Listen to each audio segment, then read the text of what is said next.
Está suspenso por tempo indeterminado o passeio de trem entre Campos do Jordão e Santo Antônio do Pinhal. Ontem, uma falha mecânica interrompeu a viagem. O incidente aconteceu no retorno à estação Emílio Ribas.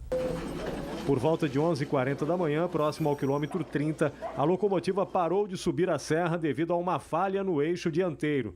Segundo a direção da Estrada de Ferro, 41 turistas estavam no trem. Ninguém se feriu. Todos completaram a viagem de ônibus e tiveram o dinheiro das passagens devolvido. As causas da falha mecânica estão sendo investigadas. Em 3 de novembro de 2012, 3 pessoas morreram e 41 ficaram feridas depois que o trem que fazia a viagem entre Santo Antônio do Pinhal e Pindamonhangaba descarrilou no trecho de serra. Laudo da Polícia Científica constatou que a composição estava em alta velocidade e o motorneiro não acionou os freios a tempo de evitar a tragédia. O inquérito da Polícia Civil também concluiu que houve falha humana.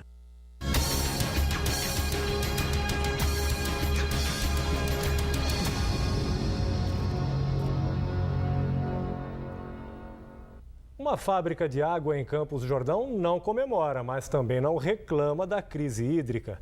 Até o quadro de funcionários foi ampliado para dar conta da demanda. Só que além de contratar mais gente, a empresa teve que redobrar também os cuidados com os mananciais, já que também sofreram com a falta de chuva. O calor não passa despercebido em Campos do Jordão. Calma, o clima continua de serra. É que por causa das altas temperaturas nesta fábrica de água, o trabalho também aumentou. O quadro de funcionários cresceu 30%. Em torno de 60% da nossa produção vai para o Rio e 40% aqui em São Paulo. O processo é feito neste galpão de 40 hectares. Na esteira correm peças como essas, que pesam 14 gramas. Elas são aquecidas a 100 graus e se transformam em garrafas de 350 mililitros, numa espécie de sopro, equivalente à pressão de 30 quilos. Depois são rotuladas e finalmente cheias, com o recurso natural mais procurado nessa estação, a água. Em poucos minutos, o produto está pronto para ser comercializado.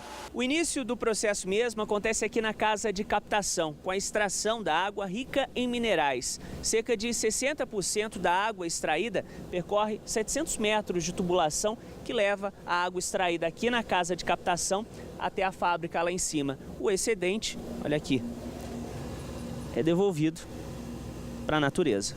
Aqui são envasadas por mês 20 milhões de garrafas.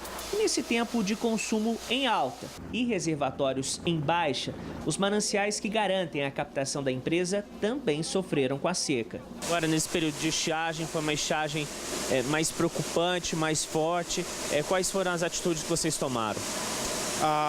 Primeiro, o desperdício, melhorar a produtividade na fábrica para que não haja desperdício. E tentar abastecer o mercado com os insumos que a gente tem, com os recursos que a gente tem instalado nessa demanda, sem esticar muito a capacidade de produção, porque ela tem um limite ali instalado, mas não deixando faltar o produto também no mercado. O projeto Rio Vivo do Grupo Band Vale foi pioneiro em denunciar as agressões ao Rio Paraíba do Sul e seus afluentes. Já são quase 12 anos de campanhas de preservação do nosso maior patrimônio, a água. Saiba mais sobre o nosso projeto pela fanpage facebook.com/Projeto Rio Vivo. A primeira igreja a abrigar a imagem da padroeira do Brasil, conhecida como Basílica Velha em Aparecida, está sendo reinaugurada neste momento com uma missa. Durante 11 anos, a igreja passou por uma restauração que recuperou a arquitetura barroca de 1745, quando foi construída.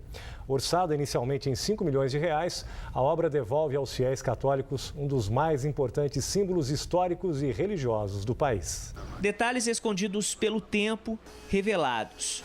Presente e passado se encontram nestas obras-primas, recuperadas. Debaixo de 3 camadas de tinta se escondia esta pintura. E como graça, a inscrição Ave Maria e os desenhos feitos por 2 irmãos redentoristas no início do século passado foram descobertos. E depois de 11 anos de um longo e cuidadoso processo de restauração, a igreja, erguida com o esforço dos devotos, ficou como antes, como se o tempo não tivesse continuado. tem a devoção, as lágrimas, o olhar e o suor de cada romeiro que passou por aqui e deixou um pouquinho dele em homenagem à Nossa Senhora Aparecida. O restauro da Basílica Velha começou em 2004. Os primeiros trabalhos de recuperação foram na Capela do Santíssimo e prosseguiu, sem pressa. Pintura das paredes e do teto, pisos e peças de madeira. O interior da Basílica resgatado, com o objetivo de encontrar o mais próximo à identidade original desse patrimônio religioso. O restauro da Basílica aqui de Aparecida leva o romeiro ao passado. O resgate fiel daquilo que se vê, a arquitetura, as cores, mas também daquilo que se ouve. Esse órgão, originário da Alemanha, foi completamente reconstruído e volta a funcionar durante as celebrações aqui na igreja. Este padre uruguaio reviveu as lembranças da Basílica na década de 50, quando ele entrou para a congregação dos redentoristas. Essa aqui é uma joia colonial da igreja brasileira, uma relíquia arquitetônica do passado.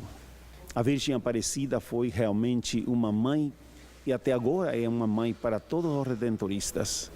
Por isso, para nós, estar aqui é como estar de volta na escola de Maria. No século XVIII, a família real esteve na coroação de Nossa Senhora Aparecida nessa mesma basílica. Registros da época mostram a praça lotada. Nos documentos oficiais, nós temos pelo menos 2 relatos da visita da princesa Isabel à Aparecida. Há uma história que liga a doação que ela fez de uma coroa em 1868 com a coroação de Nossa Senhora Aparecida em 1904. O sinal de devoção dos brasileiros, a pequenina imagem encontrada no Rio Paraíba do Sul, sob a guarda da Basílica Velha, sofreu um atentado em 1978, desfigurada em mais de 200 pedaços. Ela foi estilhaçada em inúmeros pedaços, mas com a própria intenção de Nossa Senhora, ela foi restaurada, reconstruída e aí, para nossa sorte, nós católicos e que acreditamos em Nossa Senhora, a devoção se fortaleceu mais ainda.